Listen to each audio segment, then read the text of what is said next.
Assalamualaikum warahmatullahi wabarakatuh. Halo semuanya, nama saya Ahmad Ghazali Arsai. Saya merupakan perwakilan dari kelompok saya, yaitu kelompok 4.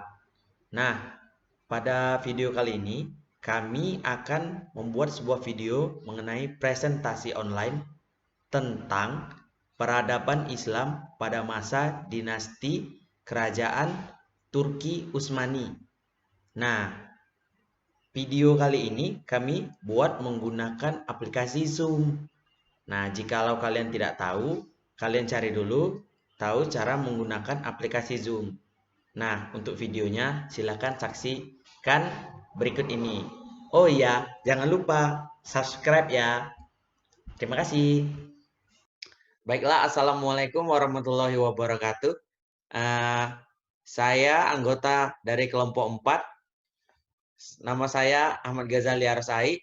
Saya mewakili teman-teman saya akan membuka presentase pada malam ini, yaitu mengenai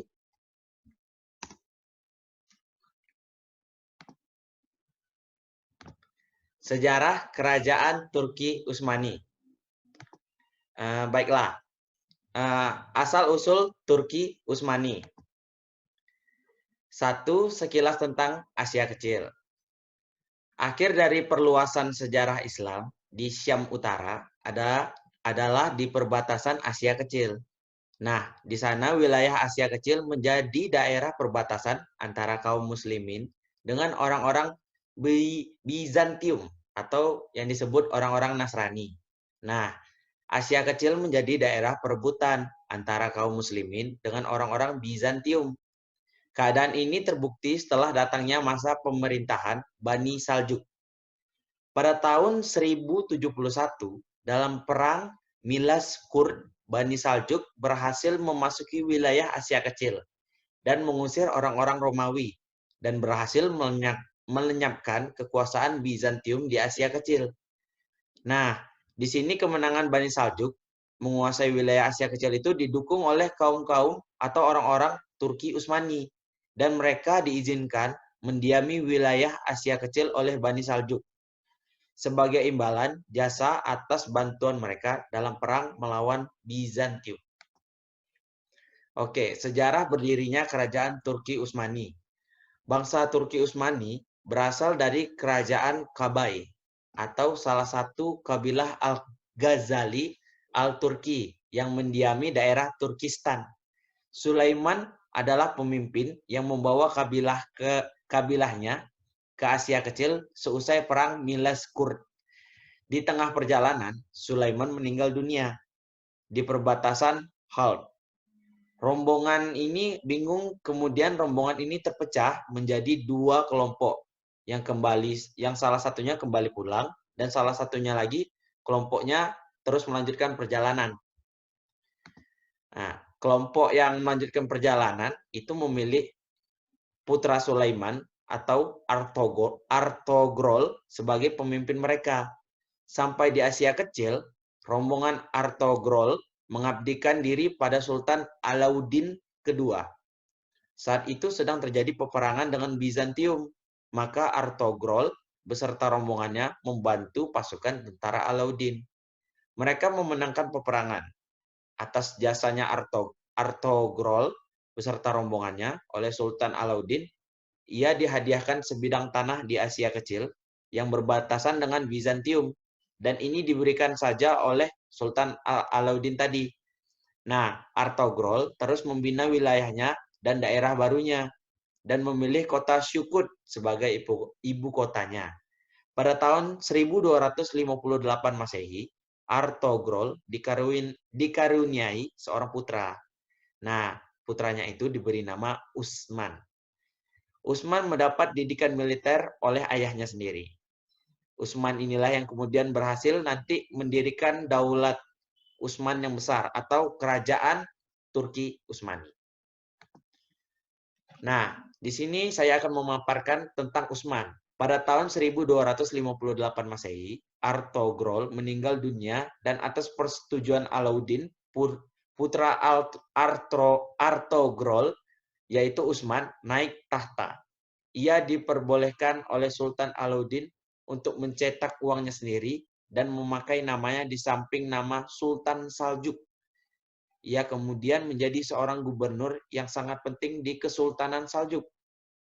Nah, Utsman ini berhasil menaklukkan kota Qurrah Hishar milik Imperium Romawi Timur dan menjadikan kota ini sebagai ibu kota pemerintahan Utsmani. Nah, pada pemerintahan Utsman itu terjadi pada 699 Hijriah atau tepatnya 1299 Masehi. Daulat Saljuk lenyap ditaklukkan oleh pasukan tentara Mongol. Dan pada tahun ini juga Sultan Alauddin meninggal dunia. Nah, Utsman kemudian memproklamirkan kemerdekaan wilayahnya dengan nama Kesultanan Utsmani yang diambil dari namanya sendiri, yaitu Utsman. Seluruh wilayah bekas Kesultanan Saljuk menjadi wilayah kekuasaan Utsmani dan seluruh muslimin itu menyatakan tunduk, patuh, dan memohon perlindungan kepadanya dari kekejaman rakyat atau kaum Mongol. Nah, ketika ekspansi tentara Mongol terhadap Daulat Bani Saljuk berakhir, itu Utsmani mengambil kesempatan untuk melakukan perluasan dan penaklukan wilayahnya. Karena gelombang pertama ekspansi Mongol yang dipimpin Genghis Khan dan Hulagu tidak menimbulkan dampak negatif yang berat bagi Turki Utsmani. Baiklah, berikutnya adalah materi mengenai periode 1, itu akan disampaikan oleh teman saya. Baik. Periode 1, perkembangan kerajaan Turki Utsmani.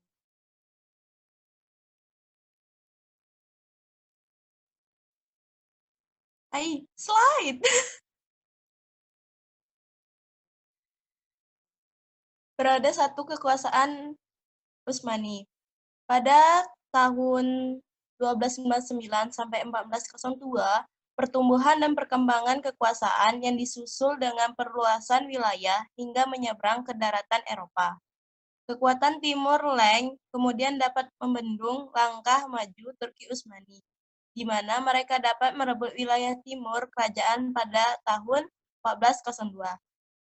Yaitu sultan-sultannya adalah Utsman 1299 sampai 1326, Orkan 1326 sampai 1359, Murad 1359 sampai 1389, dan yang terakhir Bayazid I Yildirim 1389 sampai 1402.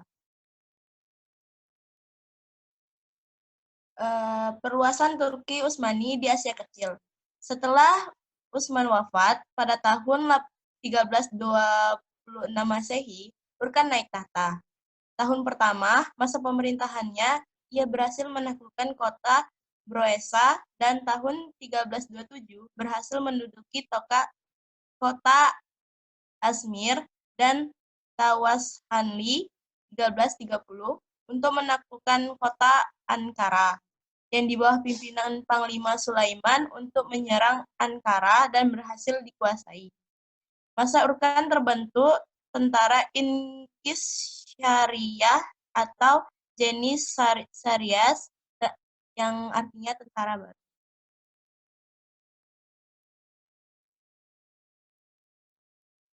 Daulat Turki Utsmani merambah ke Eropa.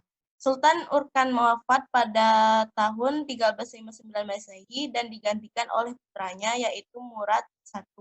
Kebijakannya adalah mengkondisikan keamanan dalam negeri, memadamkan pemberontakan di Asia Kecil, menaklukkan Balkan. Pada tahun 1362 Masehi menaklukkan kota Adrianopel, dan tahun 1366 Masehi kota ini dijadikan ibu kota pemerintahan menguasai Macedonia, Sofia, Salonia, dan seluruh wilayah utara Yunani.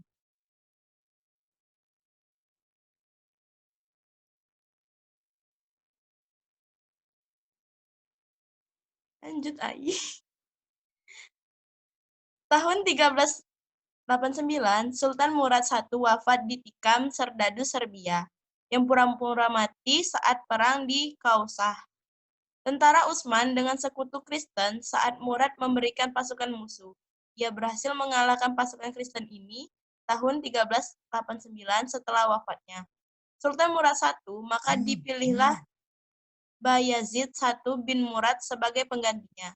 Bayazid menuntut kematian ayahnya dengan menangkap Raja Serbia dan membunuhnya bersama para pembantunya.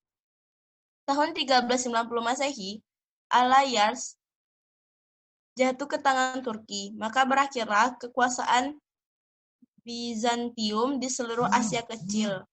Bayazid I oleh penguasa Mesir diberi gelar khalifah sebagai penguasa bekas Imperium Romawi Timur.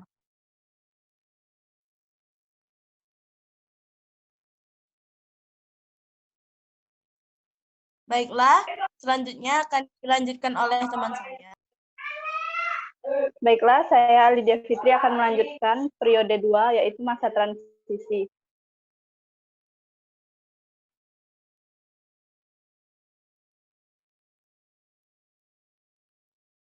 Periode 2, masa transisi kekuasaan Utsmani, yaitu pada tahun 1403 sampai dengan 1566. Masa transisi, anak-anak Bayazid berebut kekuasaan, sampai akhirnya dikuasai penuh oleh Muhammad. Muhammad Al-Fatih menaklukkan Konstantinopel pada tahun 1453, sementara Salim menaklukkan Mesir pada 1517. Sultan-sultannya adalah Muhammad I, yaitu pada tahun 1403 sampai dengan 1421, Murad II, yaitu pada tahun 1421 sampai 1451, Muhammad II Fatih, yaitu 1451 sampai dengan 1481, Bayazid II, 1481 sampai 1512, Salim I, 1512 sampai dengan 1520, dan Sulaiman I Al-Kanuni, 1520 sampai dengan 1566.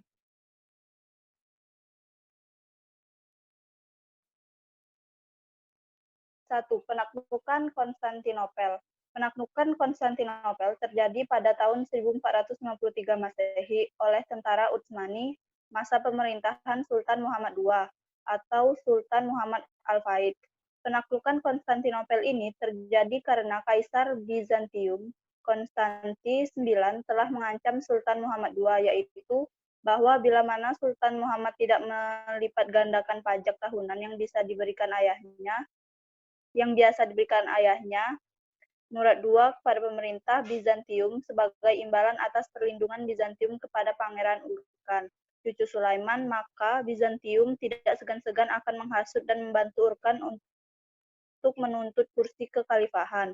Dengan takluknya Konstantinopel ke tangan Turki Utsmani ini, maka berakhir dan lenyaplah Imperium Bizantium.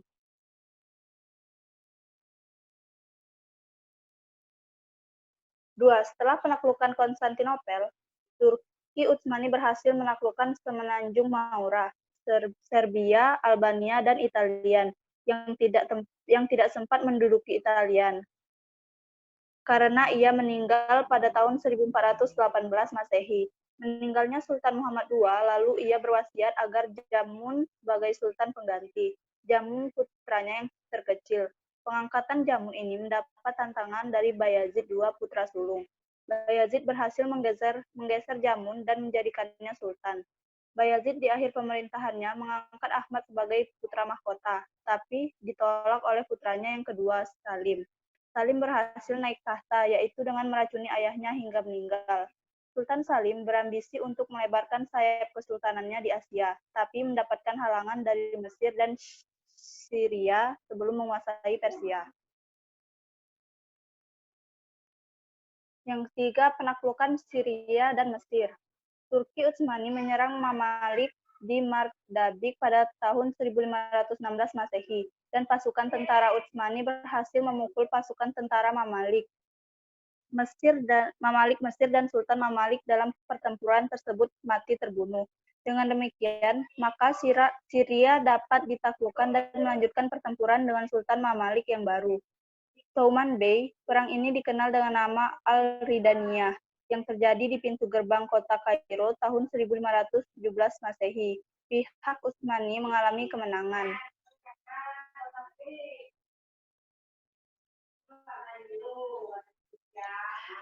Yang keempat, penaklukan pada masa Sultan Sulaiman di Eropa dan Asia. Masa Sultan Sulaiman Al-Kanuni atau Sultan Sulaiman Agung, Turki Utsmani mencapai zaman keemasannya. Pada masa ini, wilayah Imperium Turki Utsmani terbentang meliputi wilayah yang sangat luas, baik di Eropa maupun di benua Asia dan benua Afrika. Masa Sulaiman Agung, Belgrado dan Pulau Rhodes dapat diduduki, yaitu dalam tahun 1552 Masehi. Tahun 1526 Masehi, Utsmani berhasil menduduki Budapest atau Hongaria. Yang kelima, penaklukan lainnya. Yang pertama, pengepungan Wina. Pengepungan Wina dilakukan berulang kali, yaitu pada tahun 1529 Masehi, 32 Masehi, dan 1683 Masehi. Atas persekutuan antara Jerman dan Tandla, Turki Utsmani berhasil menduduki Wina yang dipimpin oleh Perdana Menteri Umar Mustafa. Yang kedua, penaklukan Irak. Penaklukan Irak terjadi pada tahun 1534 Masehi karena terjadi pertentangan dalam menganut mazhab di Irak. Yang ketiga, penaklukan Afrika Utara dan negara-negara abad lainnya. Tahun 1518 berhasil menguasai Aljazair atas perantaraan Khairuddin Barbarossa. Dan pada tahun 1551 Masehi, pasukan Turki Utsmani di bawah pimpinan Sinan Pasha berhasil menduduki Tarabulus dan dapat mengusir pasukan Kristen Malta yang dipimpin oleh Yohanna. Maka seluruh Afrika Utara kecuali Maroko menjadi wilayah di Turki Utsmani. Pada pertengahan abad ke-16, di bawah pimpinan Laksmana Ferry, Rais mengadakan ekspansi di sepanjang pantai Arab Selatan dan Timur dan berhasil menduduki kota Aden 1538 Masehi. Dan ke Yaman dapat menguasai kota San'a pada tahun 1547 Masehi, serta kota Maskat tahun 1551 Masehi. Wilayah Turki Utsmani begitu luas terbentang dan Budapest di pinggir sungai Touna, Keaswan dekat hulu sungai Nil, dan dari sungai Eufrat dan pedalaman Iran sampai Bab al-Mandel di selatan Jazirah Arab. Pada paruh kedua dari abad ke-16, gerakan ekspansi Utsmani ini berhenti karena terjadi perebutan kekuasaan di antara para sultan Sulaiman. Sudah itu, Turki Utsmani menjadi ajang penyerbuan pihak musuh dan pihak Turki hanya bersifat defensif sampai akhirnya dibuat tak berdaya menghadapi pihak musuh tersebut. Sehingga berbagai wilayah Imperium Turki Utsmani sedikit demi sedikit melepaskan ikatannya dengan Turki Utsmani. Turki kemudian mendapat julukan The Sick Man of Europe. Selanjutnya akan dilanjutkan oleh teman saya. Baiklah, saya akan melanjutkan presentasi dari teman saya, yaitu periode 3. Bertahan. Periode 3, masa bertahan. Periode ketiga pada tahun 1566 sampai 1703 hanya bertahan dan tidak terjadi perluasan wilayah. Bahkan ada wilayahnya yang sudah jatuh, seperti Hongaria, ke pihak musuh. Terdapat beberapa sultan, yaitu sebagai berikut. Salim II tahun 1566 sampai 1573, Murad III 1573 sampai 1596, Muhammad III 1596 sampai 1603, Ahmad I 1603 sampai 1617, Mustafa 1617 sampai 1618, Utsman II, 1618 sampai 1622, Mustafa I, 1622 sampai 1623, Murad IV, 1623 sampai 1640, Ibrahim I, 1640 sampai 1648, Muhammad IV, 1648 sampai 1687, Sulaiman III, 1687 sampai 1691, Ahmad II, 1691 sampai 1695, Mustafa, 1695 hingga 1703. Ekspansi Mongol terhadap perluasan wilayah Utsmani. Ekspansi Mongol yang dipimpin oleh Timur Leng mengancam kedaulatan Turki Utsmani yang ingin mengembalikan Imperium Genghis Khan dan Hulagu. Sultan Bayezid menyadari bahaya ini. Kemudian, ia mengadakan latihan ekstra ketat dan menaklukkan daerah-daerah yang berbatasan dengan Asia Kecil yang dikuasai oleh para amir. Tahun 1440 Masehi, perang awal terjadi di daerah Swiss dan pasukan Mongol unggul. Tahun 1402 Masehi, perang antara Mongol tentara Utsmani di jantung kota Abad. Dalam perang ini, tentara Turki Utsmani mengalami kegagalan mempertahankan kota Ankara karena semangat tempur tentara Turki Utsmani lemah disebabkan karena orang-orang Mongol telah masuk ke agama Islam dan menuntut tentara Utsman bertempur dengan sesama agama tidak baik. Daulah Turki Utsmani di bawah kekuasaan Mongol. Daulah Turki Utsmani di bawah kekuasaan Mongol ini tidak lama berlangsung, karena setelah Timur Leng meninggal dunia, pada tahun 1405 Masehi, kekuasaan Mongol menjadi lemah dan terpecah-pecah. Dan daerah kekuasaan yang jauh letaknya seperti Asia Kecil dapat memisahkan dan lepas dari kekuasaan Mongol. Kemajuan Turki Utsmani.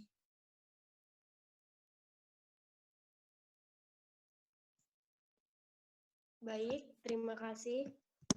Baiklah, saya akan melanjutkan presentasi dari teman saya, yaitu tentang kemajuan-kemajuan dalam dinasti Turki Utsmani.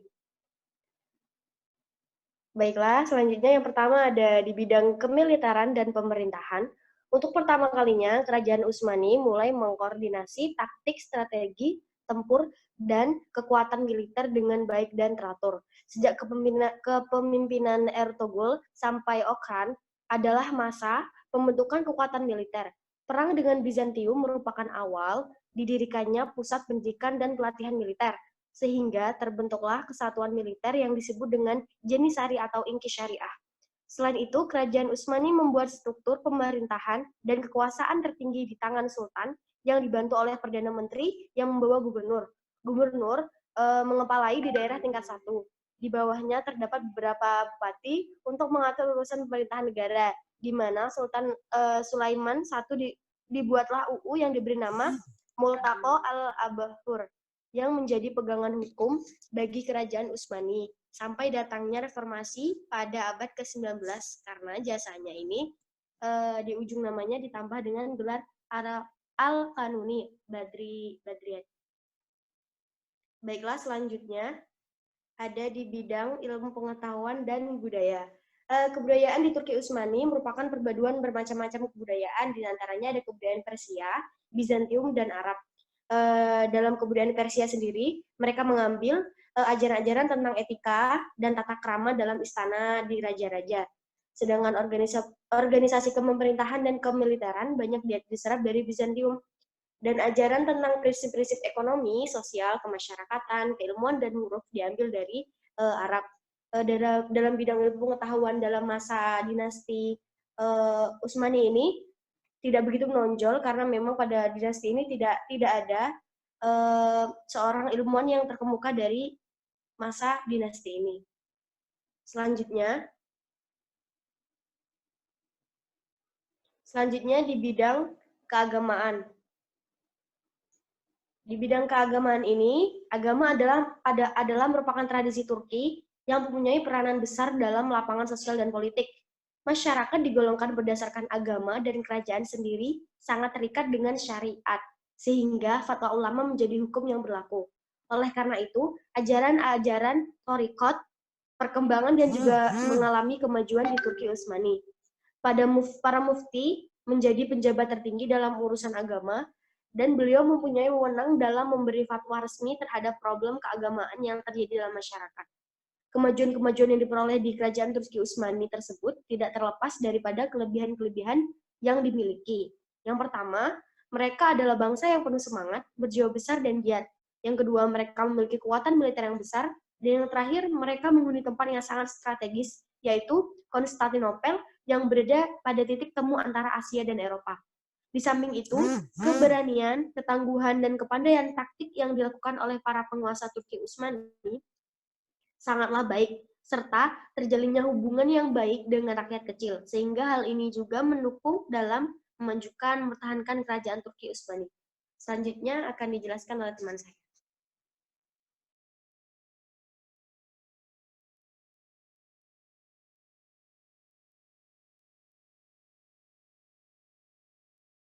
Baiklah, di periode keempat, kemunduran kerajaan Turki Utsmani.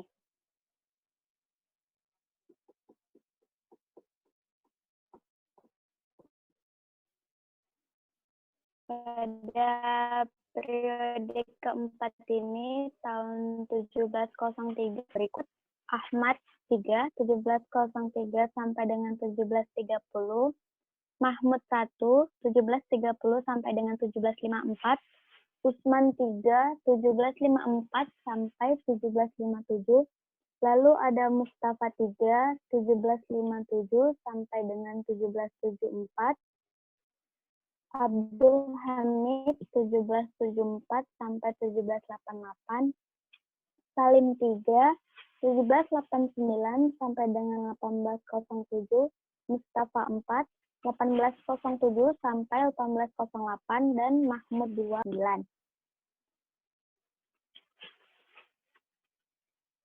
Pada kemunduran Turki Utsmani ini sendiri terjadi setelah wafatnya Sulaiman Al-Qanuni yang disebabkan karena banyaknya kekacauan yang terjadi setelah Sultan Sulaiman meninggal. Di antaranya perebutan kekuasaan antara putra beliau sendiri. Para pengganti Sulaiman sebagian besar orang lemah dan mempunyai sifat serta kepribadian yang buruk. Karena melemahnya semangat perjuangan prajurit Utsmani yang mengakibatkan kekalahan dalam menghadapi beberapa peperangan. Ekonomi mereka pun semakin memburuk dan sistem pemerintahan tidak berjalan sebagaimana mestinya. Selain faktor di atas, ada juga faktor-faktor yang menyebabkan kerajaan Utsmani mengalami kemunduran. Di antaranya adalah sebagai berikut.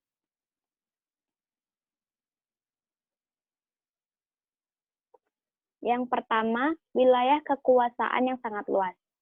Perluasan wilayah yang begitu cepat ini terjadi pada kerajaan Utsmani, menyebabkan pemerintahan kesulitan dalam melakukan administrasi pemerintahan, terutama pasca pemerintahan Sultan Sulaiman. Sehingga administrasi pemerintahan tidak beres. Penguasa Turki Utsmani hanya mengadakan ekspansi tanpa menata sistem pemerintahan, menyebabkan wilayah-wilayah yang jauh dari pusat mudah direbut oleh musuh dan sebagian berusaha melepaskan diri.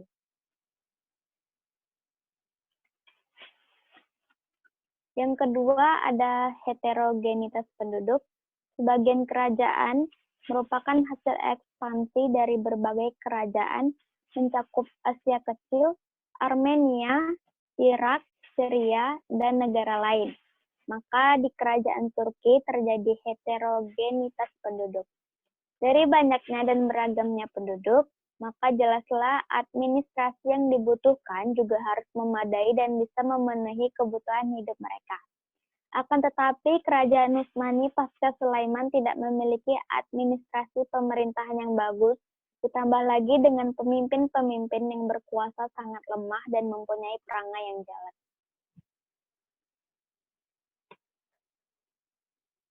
Selanjutnya, yang ketiga ada kelemahan dari penguasa. Setelah Sulaiman wafat, terjadilah pergantian penguasa. Penguasa-penguasa tersebut memiliki kepribadian dan kepemimpinan yang lemah. Akibatnya, pemerintahan menjadi kacau dan susah teratasi. Yang keempat, budaya pungli. Budaya ini telah merajalela yang mengakibatkan dekadensi moral, terutama di kalangan pejabat yang sedang memperebutkan kekuasaan. Yang kelima, ada pemberontakan tentara Janisari. Pemberontakan ini terjadi sebanyak 4 kali, yaitu pada tahun 1525 Masehi, 1632 Masehi, 1727 Masehi, dan yang terakhir pada tahun 1826 Masehi. Pada masa belakangan, pihak Janisari tidak lagi menerapkan prinsip seleksi dan prestasi. Keberadaannya didominasi oleh keturunan dan golongan tertentu yang mengakibatkan adanya pemberontakan-pemberontakan. Yang keenam, merosotnya ekonomi. Akibat peperangan yang terjadi terus-menerus, biaya semakin membengkak, sementara belanja negara semakin besar, sehingga perekonomian kerajaan Turki pun merosot. Yang ketujuh, terjadinya stagnasi dalam lapangan ilmu dan teknologi. Ilmu dan teknologi selalu berjalan beriringan sehingga keduanya sangat dibutuhkan dalam kehidupan. Kerajaan Utsmani sendiri kurang berhasil dalam pengembangan ilmu dan teknologi ini karena hanya mengutamakan perkembangan di bidang militernya. Kemajuan militer yang tidak diimbangi dengan kemajuan ilmu dan teknologi menyebabkan kerajaan Utsmani tidak sanggup menghadapi persenjataan musuh dari Eropa yang lebih maju. Baiklah, selanjutnya akan dijelaskan oleh teman saya.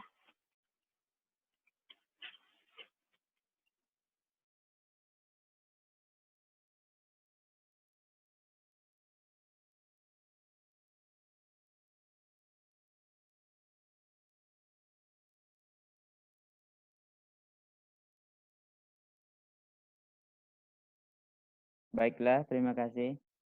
Pada periode kelima, ada modernisasi sampai kemudian jatuh kerajaan Turki Utsmani. Pada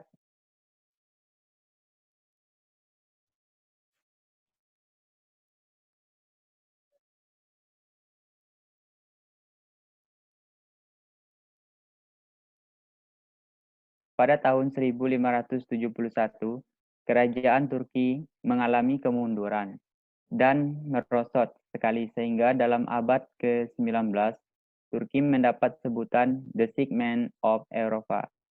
Sebab-sebab kemunduran Turki antara lain, yang pertama, tidak ada lagi sultan yang kuat.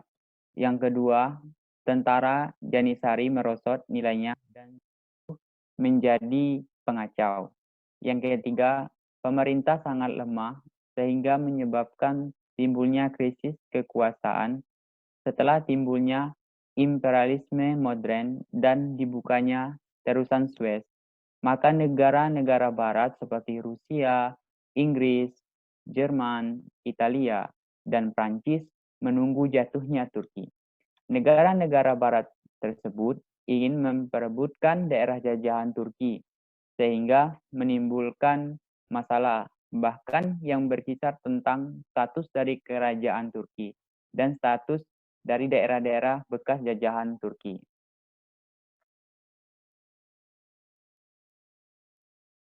Kemenangan yang diperoleh oleh Turki dalam perjanjian Lausanne membuat negara ini mulai membangun negeri mereka yang telah berantakan itu. Kesultanan dihapuskan dalam tahun 341 dan jabatan khalifah yang dianggap terkandung dalam pemerintahan Republik Turki itu dihapuskan 2 tahun kemudian.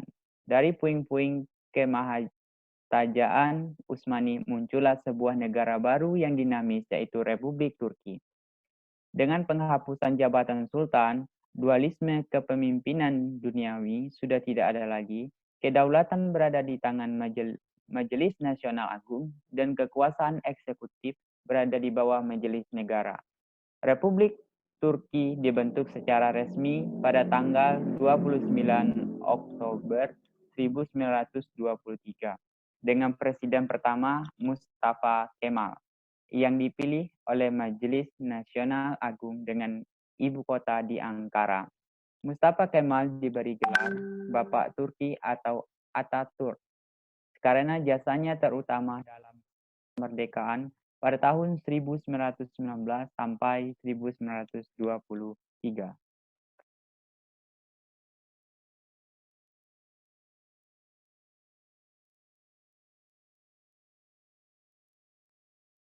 Pada periode modern terjadi pembaruan besar-besaran di Turki termasuk upaya Turkinisasi hukum Islam yang dipelopori oleh Mustafa Kemal.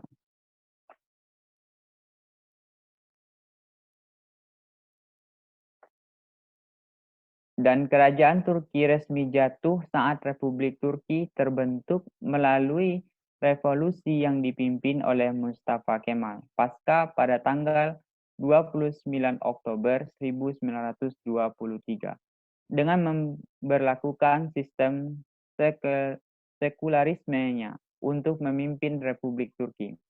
Pembaruan Mustafa Kemal dilaksanakan 6 prinsip yaitu republikanisme, populisme, etatisme, sekularisme, revolusionalisme, dan nasionalisme. Keenam prinsip tersebut yang paling menonjol adalah sekularisme. Paham sekularisme memandang bahwa campur tangan agama Islam dalam seluruh aspek kehidupan membawa kemunduran bagi kaum muslim sendiri. Untuk itu, Mustafa menghapuskan kesultanan serta kekhalifahan dari negara Republik Turki. Sepeninggalan Mustafa, pemerintahan masih berbentuk sekularis yang dipimpin oleh kolega Mustafa yaitu İsmet İnönü. Baiklah teman-teman, terima kasih atas video yang kami sampaikan. Semoga bermanfaat untuk penonton. Terima kasih. Wassalamualaikum warahmatullahi wabarakatuh. Halo, kembali lagi bersama saya. Terima kasih kepada teman-teman sekalian yang sudah menonton video kali ini. Nah, sebagai penutup kali ini saya ucapkan terima kasih yang sebanyak-banyaknya dan mohon maaf jikalau ada yang salah karena kami masih pemula. Nah, sebagai penutup saya minta bantuannya kepada teman-teman sekalian, jangan lupa untuk like, subscribe, komen, dan juga jangan lupa untuk lupa gua. Dah.